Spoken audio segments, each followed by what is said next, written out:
सखावता दोनों भवन के बीचे हो हम जहाँ तहाँ जाई लौके तुहरे परछाई मन करेला करे जा में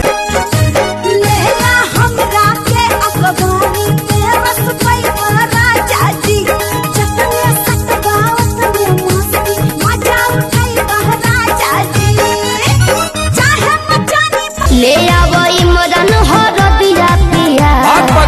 तबे नु जाई सरदिया पिया कमरिया पिया भइल बालक के ककरिया बेरी बेरी छुआ तानी होई का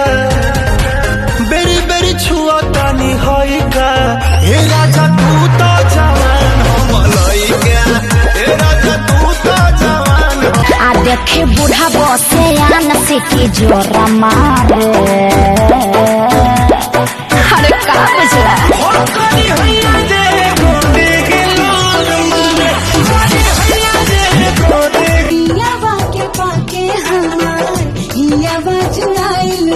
लाखों में एक के आपन बुझाइल सैया जी के रंग में काहे नहीं बुझो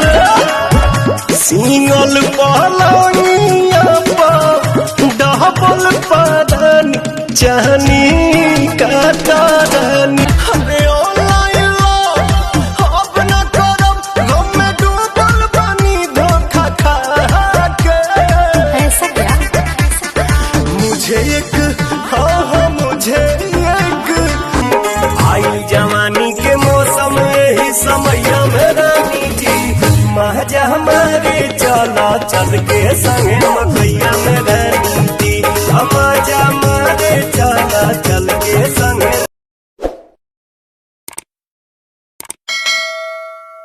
जनुआ के बड़ी समझनी मानल ना बात हमार ओकरा रहे बेचैनी होता बवाल यही हट होने हरकबे डालो होकबे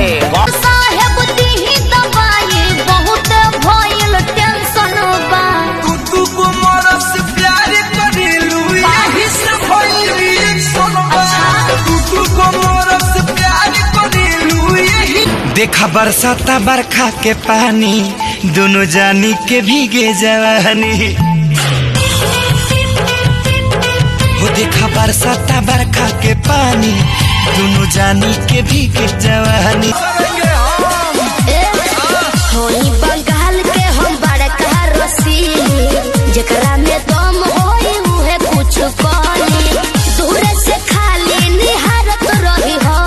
अरे पूरे से थोड़ी मजा मिली लो है नमरी हिलावत रही हा जब जब बोलाई वो आवत रही हा लो है नमरी हिलावत रही हा जब जब बोलाई वो दिन रात रहे हम रहबे डूबल साफ करो मन के झोल हो कहाँ पूछाऊ ले रानी हमर जान हो कहाँ पूछाऊ बुझो ना बाबू हंडू पांडू रे घर हमार काठमांडू रे ऐसा ना चमके सबके हो उठ जाए अरे उठाए वाली मशीन है गाड़ी अरे छोटिया कमरिया टूट जाई रे छोटिया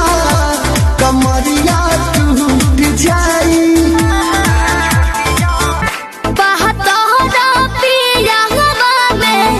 बहुत बहमा जरा लोही कन के जैसन होता सट जाले पाजरा लोही कन के जैसन धारू सरहब भन गोटा तना ना सब बताई करेले हउए बहुत ढीला दारू तो हमरो भलाई करेले जनुआ के बड़ी समझनी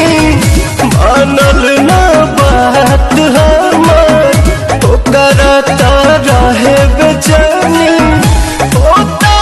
बवाल यही जा